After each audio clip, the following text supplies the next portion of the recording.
So yung makita din we are a heavenly body with a heavenly calling. Munang atong kahimtang na si church.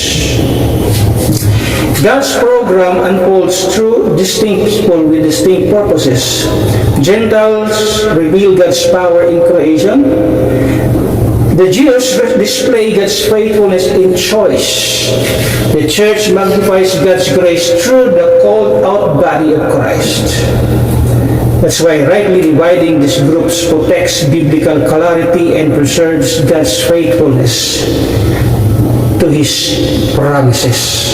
Now, if you are a Jew or if you are a Gentile, the only way to be a member, maging member ka sa body of Christ, is pinaagi the gospel.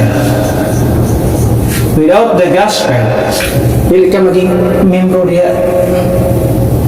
Walay water baptism, walay obedience to the law, walay sacraments, walay asking Christ to save you, wala.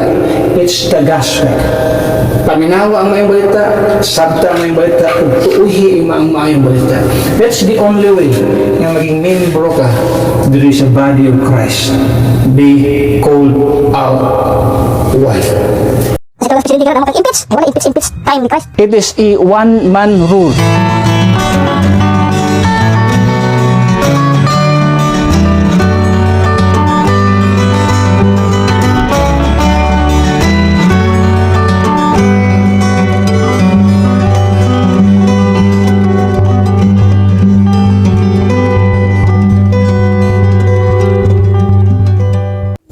Okay, 1 Corinthians chapter 10, verse number 32.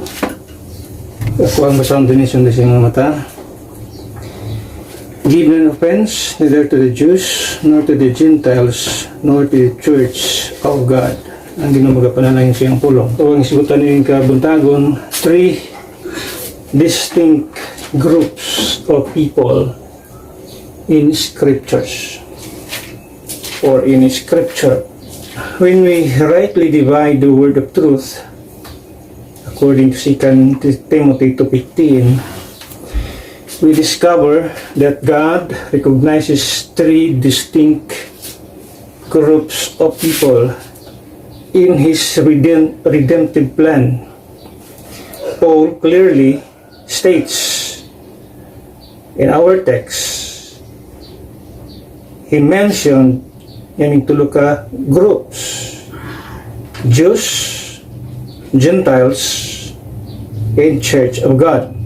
This verse forms a biblical framework for understanding God's dealings in different dispensations. So muna kasigutan kining tulo ka grupo sa tao nga kung nalimtan sa uban nga mga denominations, thinking that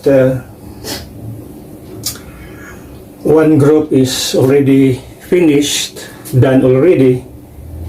Pero as the Bible, as far as the Bible is concerned, kining tulo ka grupo, padayon pa ni siya nga naga-exist. So according sa ato ang text, gimension ni Apostle Paul. So unahon taning gitawag diri og Gentiles.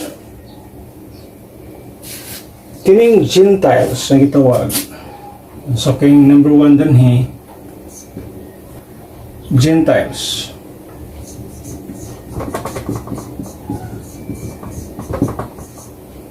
Tawag kani og the created one. So ako ni siyang butangan og diagram. Ano siya ang Gentiles.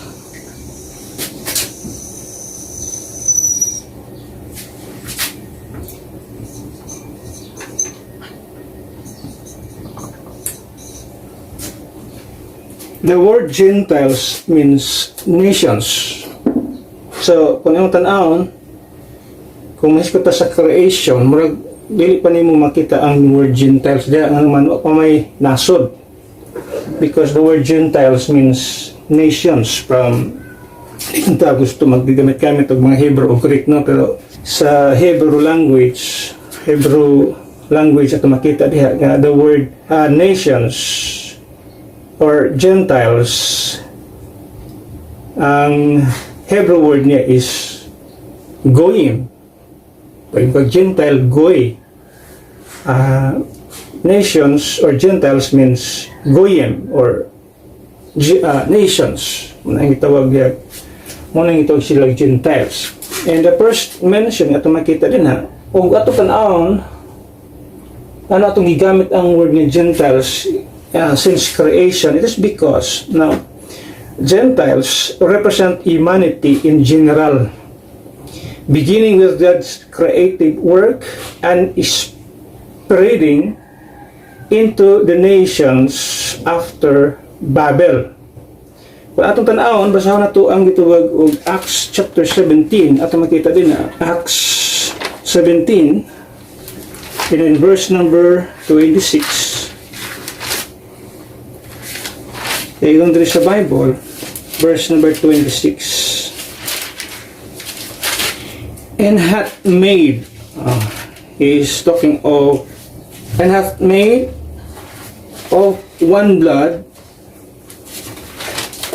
all nations of men, for to dwell on all the face of the earth, and hath determined the times before appointed, and the bounds of their habitation. So he's talking about creation, or sa pagsugod ba, kung ayaw mo makita diya. So he hath made, or he hath made of one blood, the word made, of one blood, all nations of men. So it is in reference to his creation. Kung yung tanawin niya, God created man in his own image. Genesis 1:27. Basahin mo sa gito, Genesis 10. Okay? Genesis chapter 10. Dali mo makita ang unang mention sa word niya, Gentiles. Genesis. Because after the flood, imo nang makita din ha nga, especially Babel, makita, or after the flood, Genesis chapter 10, na siya pag-mention din here, verse number 5. In verse number 5, by this were the isles of the Gentiles. So this is the first mention sa word ng Gentiles. For this were the isles of the Gentiles divided in their lands, everyone after his tongue, after their families, in their nations. So makita din ha nga na-mention ang word ni Gentiles in verse number 32. These are the families of the sons of Noah after their generations in their nations, Goyim. And by this were the nations divided in the earth, or in the earth after the flood. So makita din na the first mention is in chapter 5, in verse number 5. Then yung makita diha sa chapter 32 is talking of the nations. So Gentiles and nations mo na siya ang pagsugod sa itawag og Gentiles. The nations were divided, no? It's after the flood. Kung imong tanawon diha, after the flood. Kung imong tanawon ang na-mention din mga anak ni Noah. So in the last phrase diha, these were the nations divided in the earth after the flood. So now the Gentiles, the word Gentiles exist, but in general term, Gentiles represents human history. So siya ang nagrepresentar sa human history in general term. Wala pa Jew, wala pa Israel, wala pa church. So there's only one. Ang tawag diha is, kung imong tan-awon, Gentiles, nations, gitawag diha. Wala pa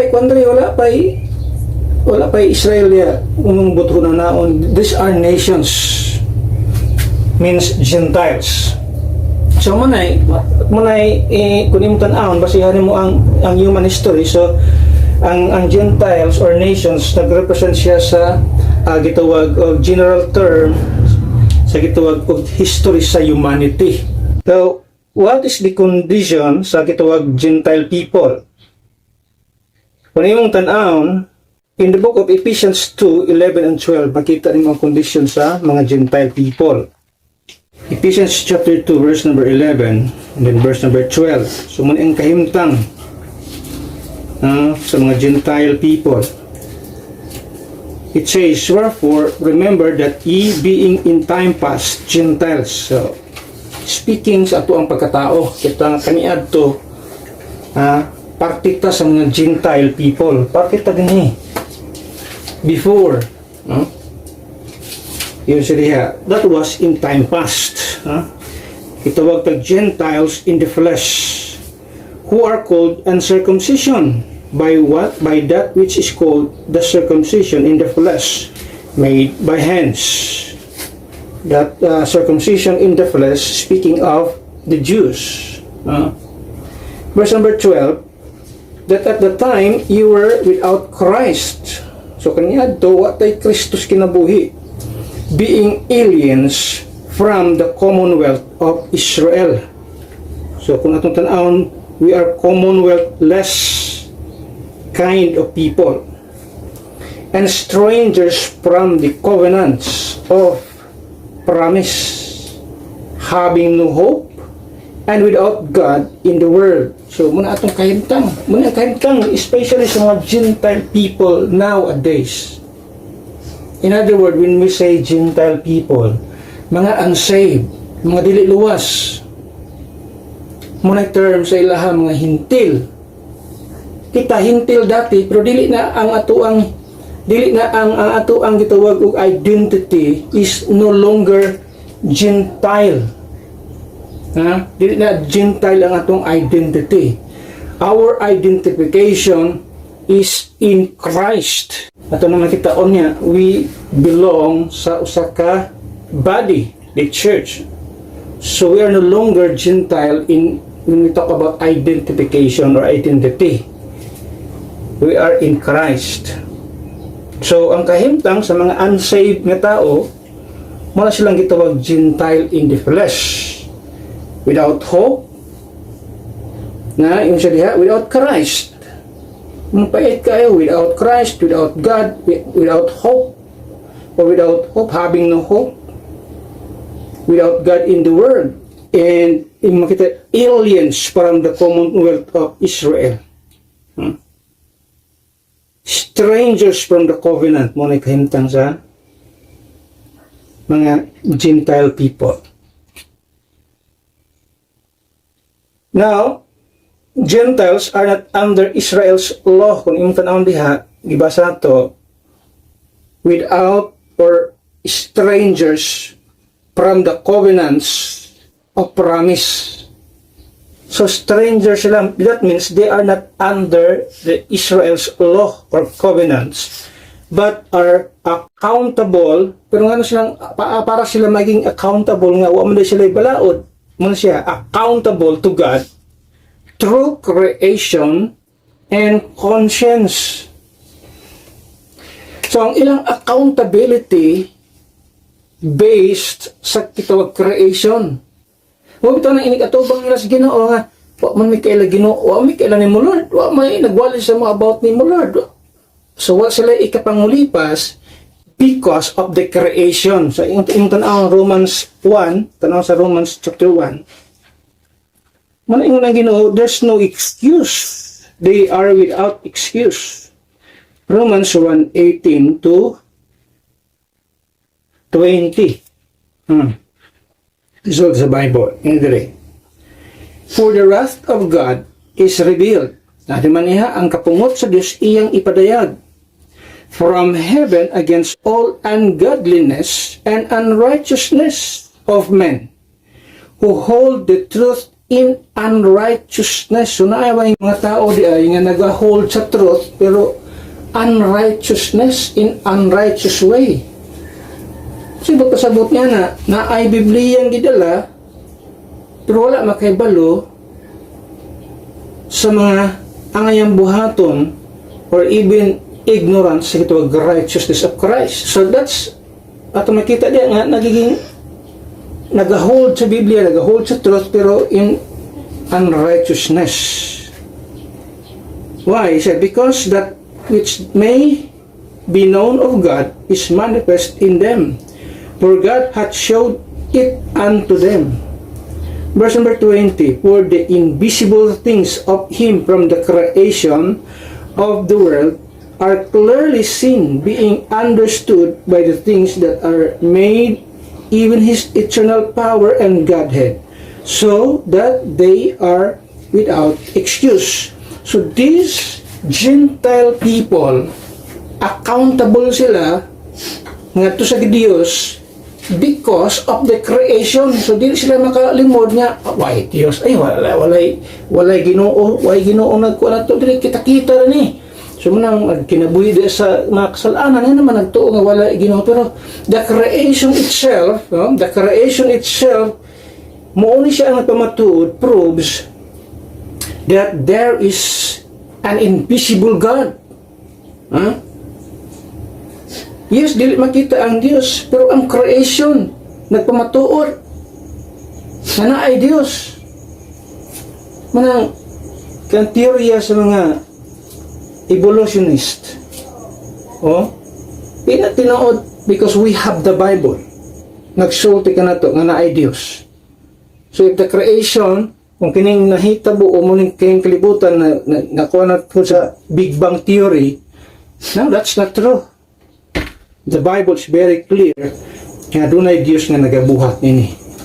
So the creation magpruiba sa ila nga dunay Dios. So accountable sila nga sa Ginoo. Dili pwede nga, Lord, wa man ko kailan nimo, Lord, wa mo kadungog sa imong pangalan, Lord, wa mo kadungog, wa kabalo sa imong gibuhat kaning mga tao nga sa bukid nga di na ma-reach out. Bisag di sila ma-reach out sa pulong sa Ginoo, pero ang creation, yung sa ang creation nagpamatuod nga dunay Dios. Muna yung sa Biblia, they are without excuse. Another thing ato makita, not only the creation but also their conscience. Romans chapter 2 verse 14 and 15. Ang konsyensya sa tao. Yes, they don't have the law written in tablet, no? But they have law written in their conscience. Verse 14, ingon diha, for when the Gentiles, which have not the law, do by nature the things contained in the law, these having not the law are a law unto themselves, which shew the work of the law written in their hearts, their conscience also bearing witness, and their thoughts the mean while accusing or else excusing one another. So not only accountable sila sa Ginoo because of the creation, but also because of their conscience. Ang konsensya sa tao, whether we like it or not, naatay konsensya because that's the law written in our hearts. Kung sa kadautan ang tao, labi na og makahimo og criminal nga act, patay pa sa tao, nga agri siya konsensya, malain ang konsensya, o banggani din makatulog. Gusto mga tao nga grabe na higit ka criminal o utok, mga konsensya, na demonyo na higit nag-utok. Kanang puro na lang criminal mind ang criminal ba nga wording ang magawa sa baba, di ka na sige to, criminal mind. Grabe na higit na klase nga tao. Pero as normal nga tao, kung makahimo ka kasalanan, bisag wa ka kay balog-balaod, naa kay konsensya. Nga naman na, ibutang na sa Ginoo sa kasing-kasing sa tao. That's the written law nga ito nakita, na naa sa kasing-kasing sa tao. That's the law of conscience. Konsensya. So, through conscience, accountable sila sa Ginoo. Kung pasabot, ang butang nga imong gibuhat, iya na konsensya ka,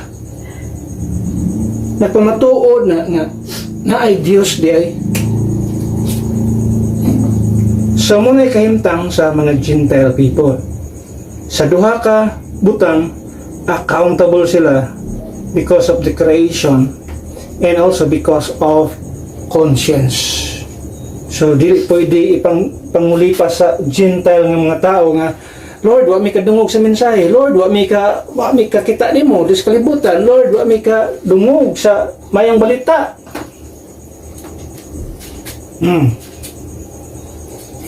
Dili na siya maoy rason. Through creation and conscience, you are accountable sa imuhang gihimo ining kinabuhi. So kung imong tan-awon the Gentiles or nagpadayon na, nagpadayon ni siya, nagpadayon hangtod karon. The Gentile people still exist and they were called nations. Namagita gitawag United Nations. That is Gentile people. Muna yung mga Gentiles. So dapat nga even sa tong time karon na-recognize ng mga nations, United Nations, kining Gentiles or nations yung gitawag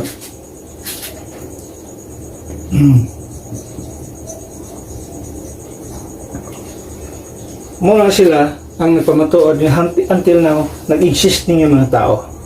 Out of these people, out of these nations, o from these nations, from these Gentiles, ito makita. Kitawag na po siya the created one, no? The created one.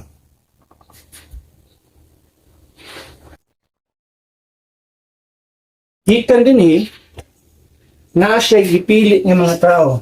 Okay? Number 2. Sa ibasa sa ato sa kitawag og Bible, ang wording there is Jews. Neither to the Jews. Okay. Kinsa ni mga Jews, gitawag nato ni sila og the chosen one. So out sa gitawag og Gentile people, nagpili siya og usa ka grupo nga gitawag nato og now gitawag siya og Jews or Hudyo.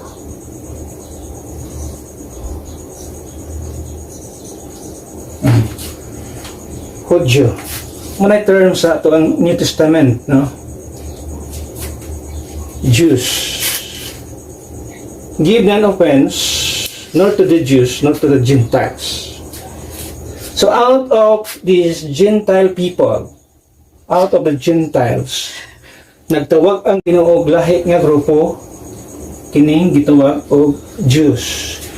Ato lang gibasa, gibase na to sa ato ang text. Kaning Jews, you can name it Hebrew, Israel, nga tawag sa ila ha. Kining mga Jews, gitawag na sila og Israel,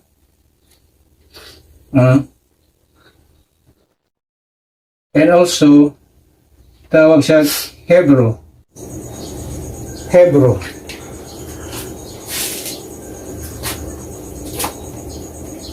The Jews are distinct people chosen through Abraham to receive divine promise or promises, covenants, and revelations. So ito makita niya, that chosen one. Ang ito ang key verse is in Genesis 12. Genesis 12, at makita din mga verses din Genesis chapter 12, verses 1 to 3, at makita din It says, Now the Lord had said unto Abraham, Get thee out of thy country, and from thy kindred, and from thy father's house, unto a land that I will shew thee, and I will make of thee a great nation, and I will bless thee, and make thy name great, and thou shalt be a blessing.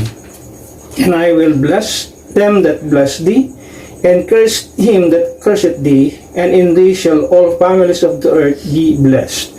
So, this is one of the Abrahamic covenant. Ito makita din ha. Muna ang calling kang Abraham. His call and his promise. Ito kang Abraham. This nation, this Israel, primero ito nang iskutan karon. Talking about Israel, Israel was not reckoned as one of the nations. Kung imong tanong din nations, siya dili wala ma-reckon, so dili party ang Israel sa nations. Kung imong tanaw sa Numbers 23. Numbers 23, so dili siya party. In other words, dili siya party sa mga Gentile people. Numbers 23 verse number 9. It says, "For from the top of the rocks I see him, and from the hills I behold him. Lo, the people shall dwell alone, and shall not be reckoned among the nations." So sa sultan sa Biblia, dili mo pwedeng isama o uban ang nasod sa Israel ngadto sa mga kanasuran. He's different. Yung makita diya, he's distinct, you know. So when you say nations, meaning wala labot ang Israel. Israel is Israel. So different. Yung makita din na. In the book of Deuteronomy, chapter 6, or chapter 7, verse number 6, it says, "For thou art an holy people unto the Lord thy God. The Lord thy God hath chosen thee to be a special people unto himself, above all people that are upon the face of the earth." Kung yung makita din mubati ikaw, Israelites ka, mubati pagka o ka ng feeling ba nga you're on top. Ikumpara sa ubang yung mga tao, feeling ni mo, ikaw gilabang kay iso di ko sa Biblia nga kung above all people. So lamang gid ang mga Israelites people kung buta itong hanaon. Nasa diyang gipili sa Dios ang Israel. Ang pananaw sa Dios sa aning mo na lamang kay sa ubang mga tao. Watay ika kuan dia. Ika argumento dia. Ay panlantaw na biyo na sa Ginoo na iyang panglantaw sa tao.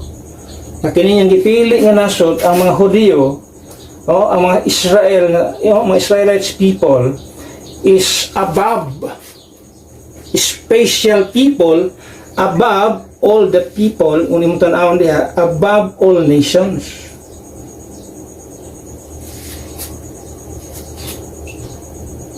Hindi mo na pwedeng i-argue. Kung sa may naaaning mga tawanan Romans 9. Sa Romans 9. Romans chapter 9. Nganong lamang sila sa uban? Because of this. Romans chapter 9, verse number 4 and 5.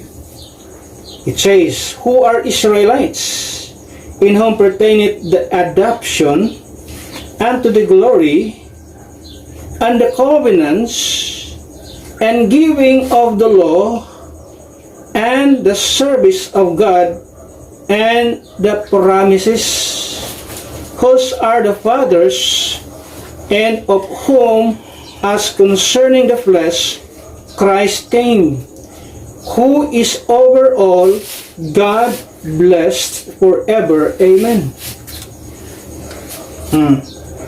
Jadi ato makita din si Kristo Dios. God blessed forever. Amen. Sila nganong lamang sila sa uban? They have the adoption. They have the glory. They have covenants. They have the law. They have service of God. They have promises. Can you imagine, anak? Manang lamang sila kaysa uban. That's the reason why they are above compared to some nations. Na, may ka ba? Naan tanan sa ila, ha? Amos 3:2. Ito nasa Amos chapter 3. Chapter 3 verse number 2. It says, "You only have I known of all the families of the earth. Therefore, I will punish you for all your iniquities." Kung imong tan-awon din sa mong verse, Israel uniquely known by God. Kung imong tan-awon diya ba? Siya, "You only have I known of all the families of the earth." So, tanan nga mga pamilya sa kalibutan, ikaw lang akong giila. Kaya imagine na. Klase sa estado sa mga Israelites people. Sila lang ang giila sa Diyos. How about these people? Huh? At ang gibasa kayo na strangers, aliens, without Christ, without God, without hope. Can you imagine? Therefore, lamang sila. They're above. They're special people. Kung mo tanaw, ang Israelites people. Because of that estado, o kanang status nila nga, special, above, naging hard-headed po ng matawanan ni. Israel's election is national and covenantal, not the same as individual salvation, and remains future-oriented kind of people. Ngunit kung imong tan-awon ang ilang estado karon, ang Dios ka-deal sa ilaha nationally, covenantally, because sa gitawag og gitawag sa ilang pagkapinili as a nation yung kita diha, then God has given them covenants. So muna ang dealing sa Ginoo sa ila national.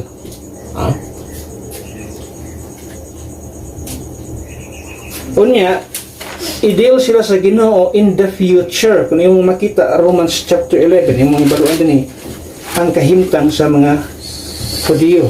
Romans 11 verse 25 to 29. Iyon doon sa pulong sa Ginoo, "For I would not, brethren, that ye should be ignorant of this mystery, lest ye should be wise in your own conceits, that blindness is in part is happened to Israel." So doon ay gitawag party sa Israel ang gitawag blindness. Okay, siya diha. "Until the fullness of the Gentiles become in, and so all Israel," the whole Israel, the Israelites people, the whole country is a nation. So muna ang dealing sa Ginoo sa ilaha, national in scope, not individual, kundi national. "And so all Israel, national, shall be saved, as it is written, there shall come out of Zion the deliverer, and shall turn away ungodliness from Jacob. For this is my covenant unto them, when I shall take away their sins." Kung saan na mahitabo sa ato ang dispensational timeline during sa second coming of Christ. Yan siya diha. "As concerning the gospel, they are enemies." Can you imagine? Concerning the gospel. What gospel?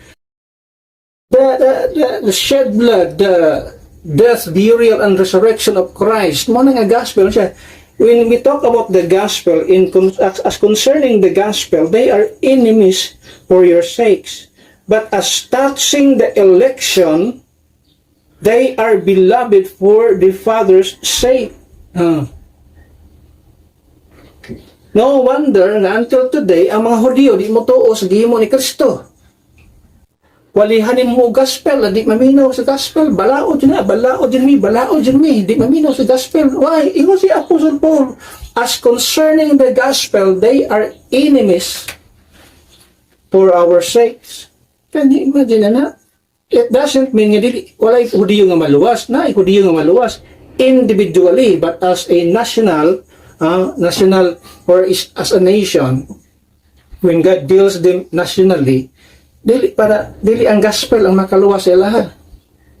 It's the second advent of Christ, the second coming of Christ. So di mo balik sa diri sa ang gitog second advent, second coming, dito pa sila maluwas as a nation. Now as individual, pwede silang maluwas through the gospel. Individual. Pero as a nation, di na mahitabo. Ano man? Iyon si Paul, as concerning the gospel, ang mga Israelites people siya, the Israelites, they are enemies for your sakes. But na ay mga pipila ng mga Hudiyo nga maluwas.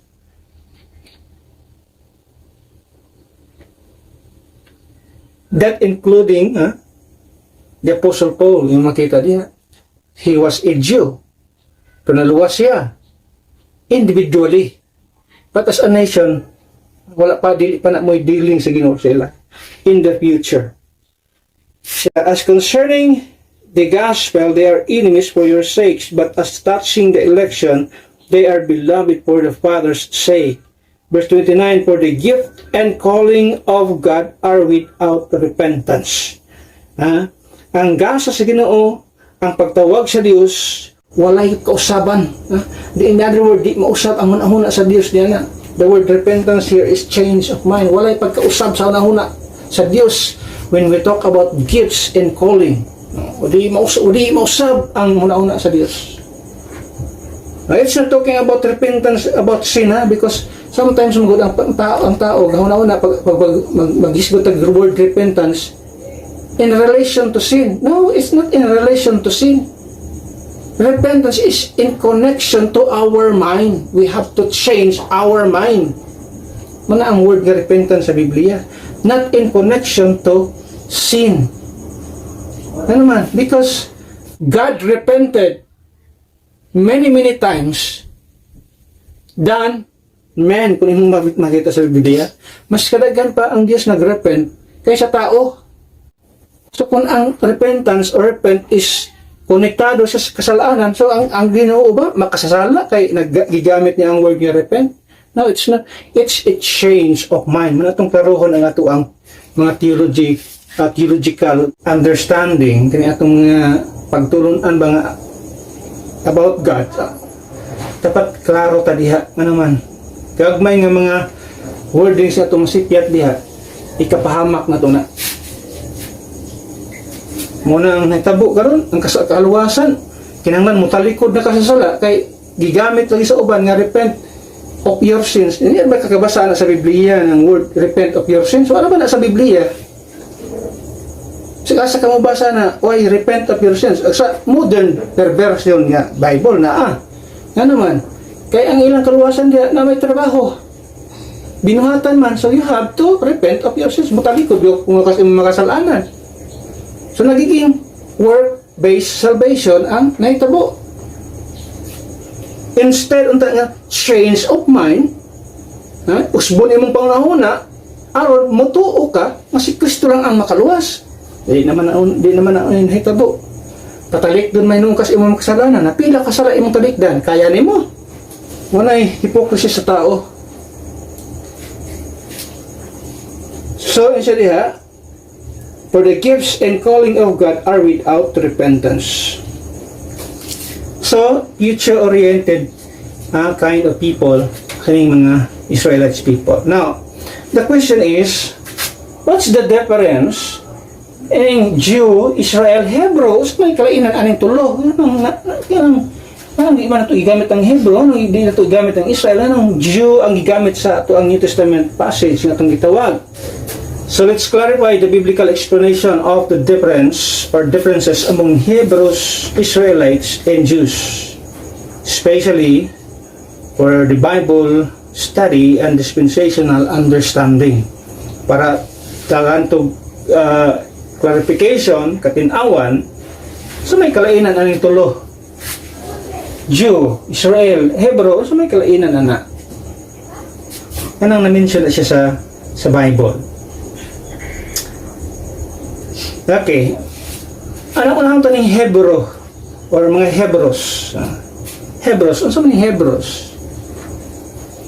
Kining word nga Hebrews or Hebrew, a people identified by ancestry and calling. So when we talk about Hebrew, means their ancestry, their origin. Actually, able ba nga para i-compare na to siya. Yung word nga Hebrew, it speaks of identity and ancestry. No? Kung yung tanawon, who they are, ito makita din eh.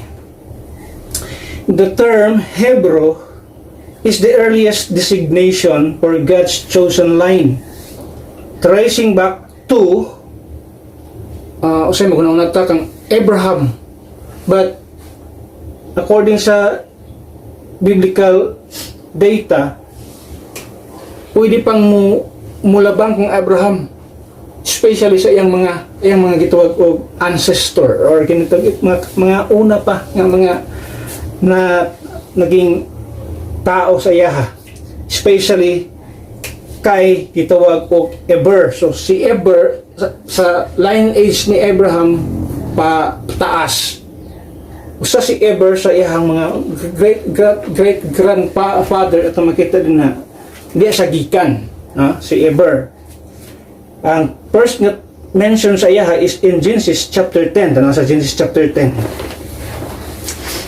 Nganong gigamit si Eber nga ito origin or ancestor nga itong ito rin.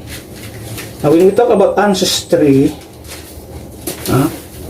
gigamit si Eber, which kung imong tanawon ang iyang pangalan Eber means Heber. Genesis 10 verse number 21, it says, unto Shem, diya kang Shem sila nga lineage. Unto Shem also, the father of all the children of Eber, the brother of Japheth, the elder, even in him were children born. So Eber or Heber, according sa mga Bible scholar, that word Heber means muna unang pulong sa Hebro. So kung imong tanawon, murag ang word nga Hebro mula bang pangangadto kang Eber. Another nga meaning saya is to cross over. So muna sa mga meaning sa iyang pangalan, to cross over. So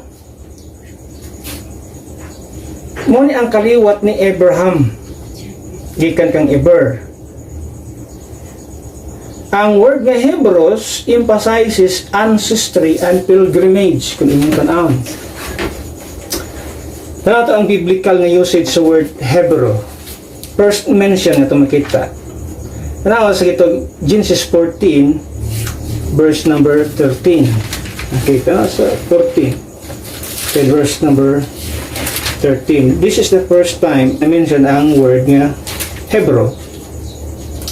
Genesis 14 verse 13.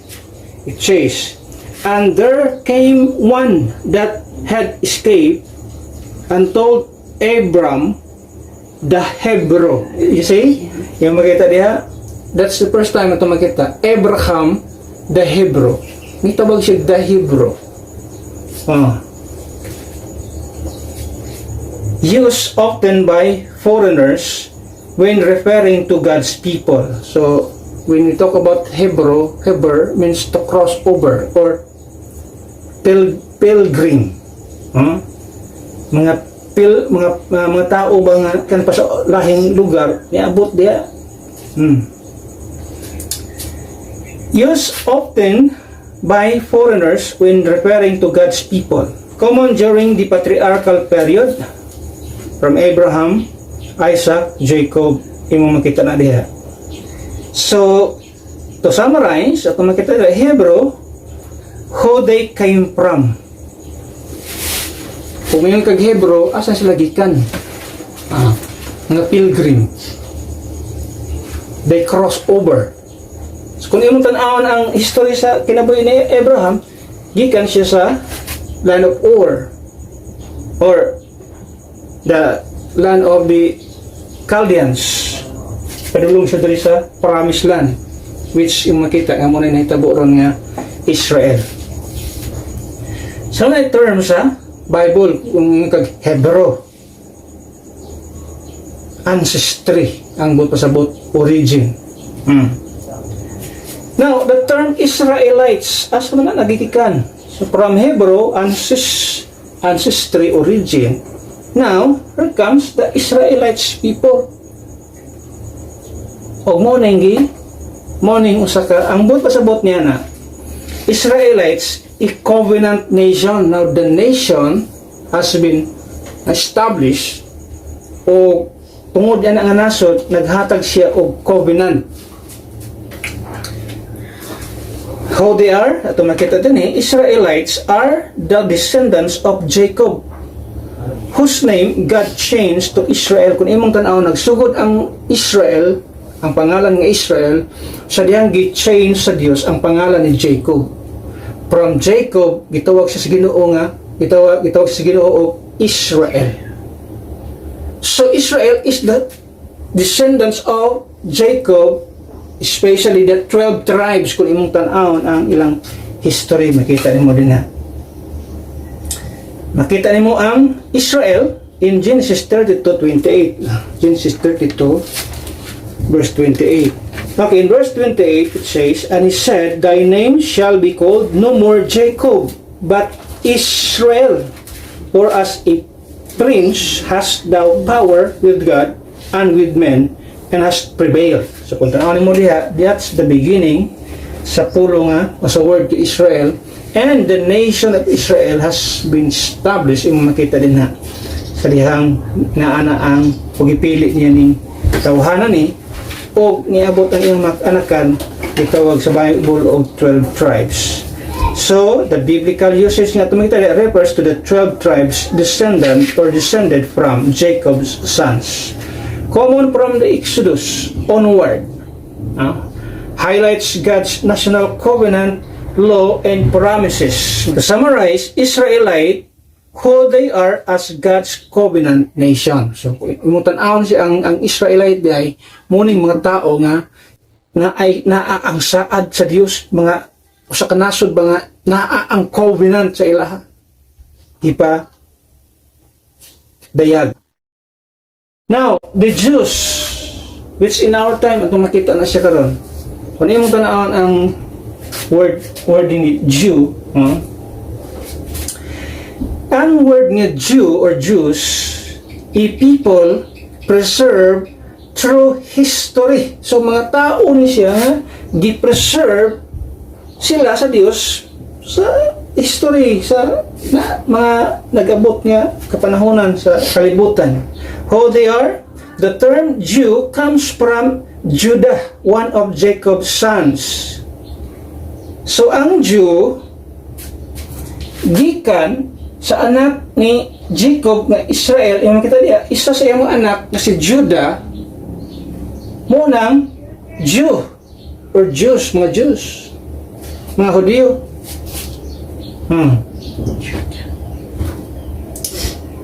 Jew emphasizes survival, identity, and restoration. Became common after the Babylonian captivity. So after sa gitog Babylonian captivity or during sa Babylonian captivity, na-mention na ni. While they were in captivity, na-mention na ang word nga Jew. Na-mention na din sa Book of Daniel. Anong katong giterm sa Bible, sa mga itong Bible story sa mga bata, nga gitawag 3 Hebrew men, nilit sa 3 Hebrew men. Ang tawag sila Jew, mga Jews. Daniel. Ano ang tawag sa Biblia sa ilaha? Jews. Ano nga? Daniel chapter 3. Okay, verse number 12. In verse number 12, Daniel chapter 3, verse number 12, yung diya, pulong sa Ginoo, there are certain Jews, wala siya ningon nga, there are certain Hebrews, dili.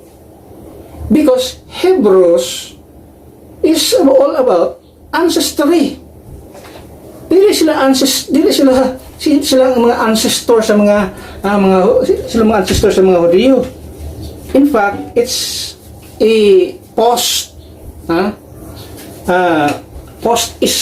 Israel gitawag og time period atong nakita din na.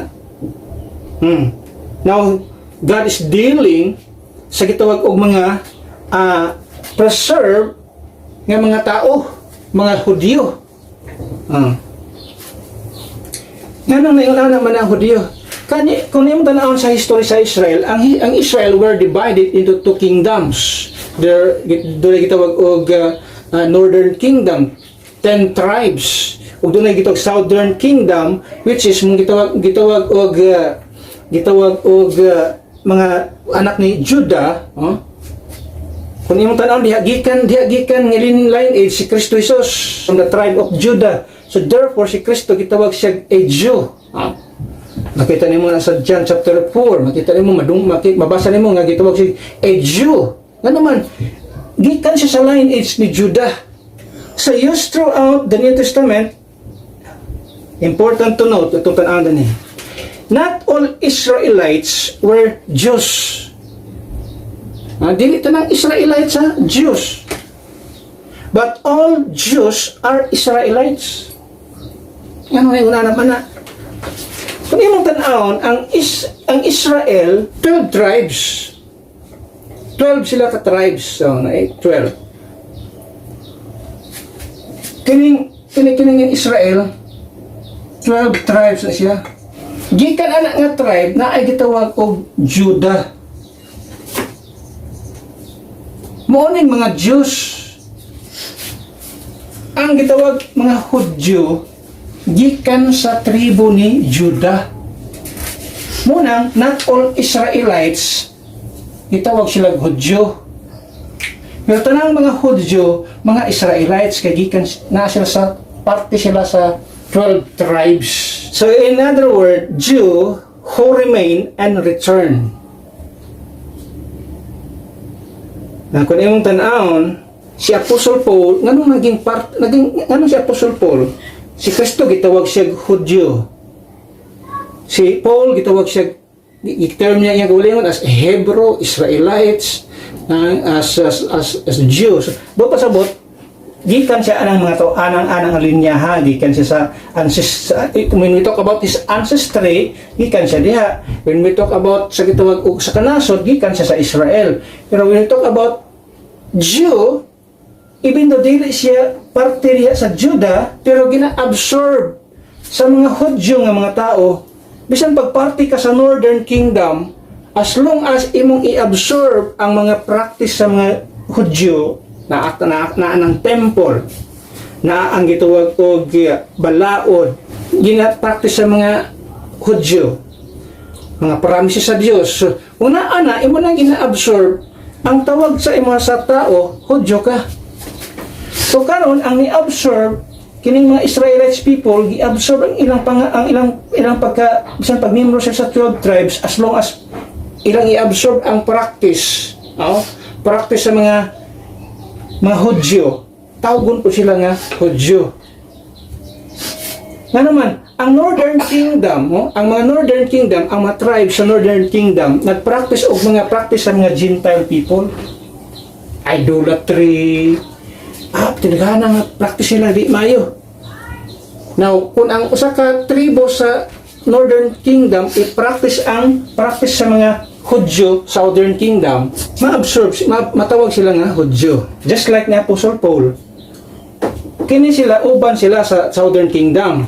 Kay siya tribe man siya ni Benjamin. So, ang duha ka tribe, Judah o Benjamin, nag-usa sila, muna gitawag Southern Kingdom sila sa history. So, na-absorb nila ang practice sa mga Hudyo nga mga tao, na ang temple, na ang balaod.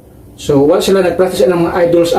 Ang nag-practice lang idols, katong mga northern part sa, o northern kingdom, sa Israel na ito makita din ha. So, ito makita din sa kitang simple comparison sa table at makita ang term, emphasis, time period, ug meaning sa Hebrew, ancestry, mga emphasis, sa yung time period, it's patriarchal era. Ang meaning niya, origin. Ang Israelites, yung emphasis is covenant nation. Time period, Exodus or Exodus to kingdom era. Ang ito makita rin ang meaning, identity. Ang Jew, tribal survival. Tribal survival ang emphasis din Post-exile New Testament era ang iyang until now, no? Ang meaning dia continuity. Nagpadayon. So from the Gentile people, nagtawag ang Ginoo sa kanasod, gitawag niya og Israel, and now gitawag siya Hudyo. Muna karon ang tawag Hudyo. Nga siya sa kaning mga grupo sa mga tao, ang tawag ni Apostle Paul, the north to the Jews. That speaks of the continuity. Remember that part, a blindness is happened, sa Israel. So, not totally. So, na mga Hudyo nga, ito nga nagpadayon. So, kaning teaching sa mga replacement theology nga Israel is finished, Israel is already done, that is totally unscriptural. Ato makita din. Now, gikan ning mga Hudyo, na sa ilaing gipundar nga gitawag na to og sa ato number 3 din church or Church of God.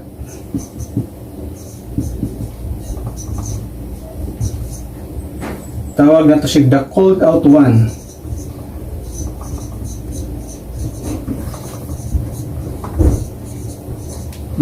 The called out one.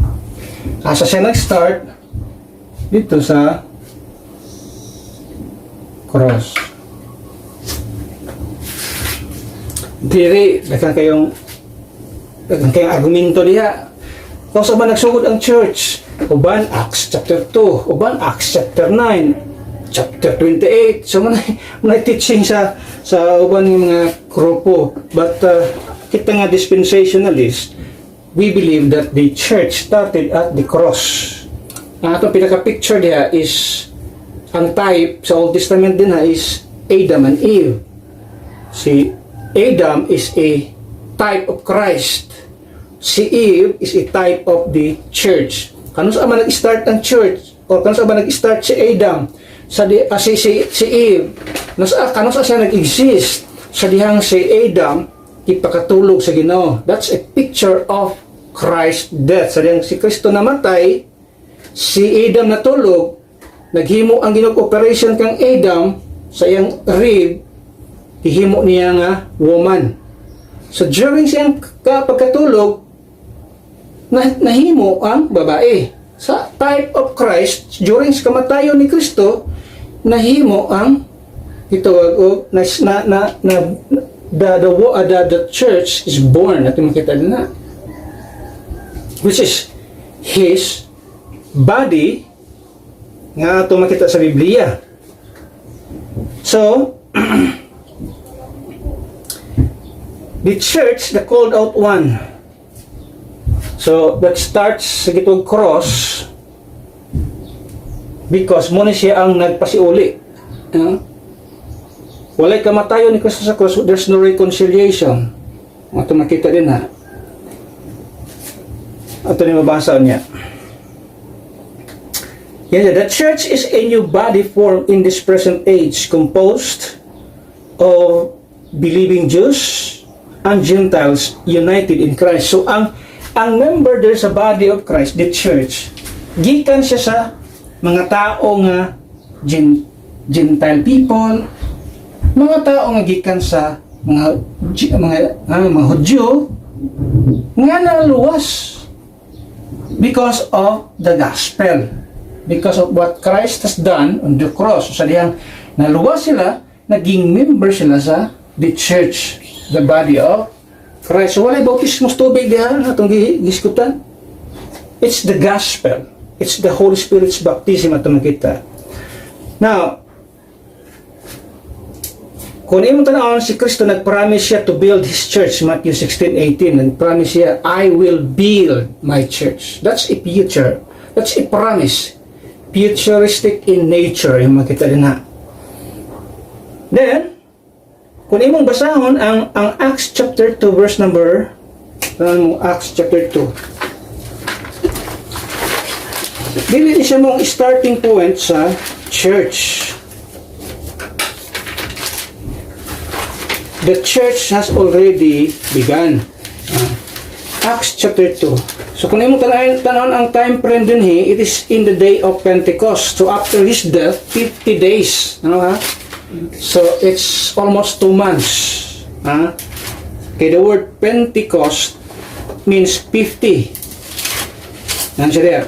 Sa verse number 1, kung imong tanawon din, and when the day of Pentecost means 50 days after his resurrection was fully come, they were all with one accord in one place. So, makita niyo din nga, nagtigom sila. Kung imong tanawon, they were baptized by the Holy Spirit. Kung imong tanawon. Pag-abot nimo diri sa 42, Acts chapter 47, in Acts chapter 2 verse 47, they're praising God and having favor with all the people, and the Lord added to the church. So, the word added to the church, that means the church already exists. So, ano yung pag-add, pagbutang og member sa church kung wala pa ang church nag-exist? So, therefore, the church already existed. Yung makita rin na. For the church already exists. Because the term is, those who are saved were added by the Lord to the church. So, pag-exist sa church, katong mga naluwas, okay, add ka diha. Okay, ikaw add ka diha, ikaw Hudyo add ka diha, add ka diha, add ka diha, add ka diha. Gina-add sa church. Nga naga-exist na. O ang pamaagi sa Dios aron siya ma-add diha sa body of Christ, maging member siya, morning 1 Corinthians chapter 12 verse number 13. Okay? Muna ang pamaagi. Mahimo kang membro, maging ma-added ka sa church. Ba't pasabot saved ka? O, yun sa Biblia, chapter 12 verse 13. Yan siya, naman ito nagbasa ang verse 12. For as the body is one, referring to the church, and hath many members, and all the members of that one body, being many, are one body, so also is Christ. Verse 13, for by one Spirit are we all baptized into one body, whether you are a Jew, or a Gentiles, gikan naman aning duha ka grupo, pag maluwas ka, mutuok sa gospel, sa Biblia, bautismuhan ka sa balang Espiritu, ngadto o padulong, paadto sa lawas ni Kristo. So, kamutong term sa Acts chapter 2 nga, kadtong mga na-saved were added to the church daily, such as should be saved. So the church already exists.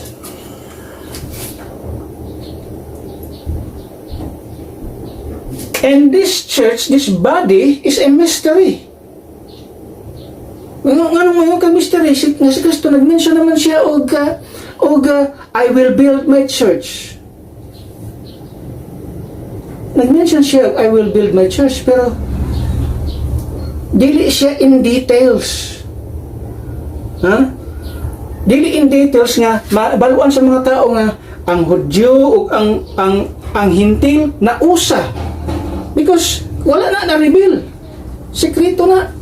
Manang kalimutan ang dali sa Ephesians chapter 3. Ephesians chapter 3. Itawag siya a mystery. It is because it's unknown.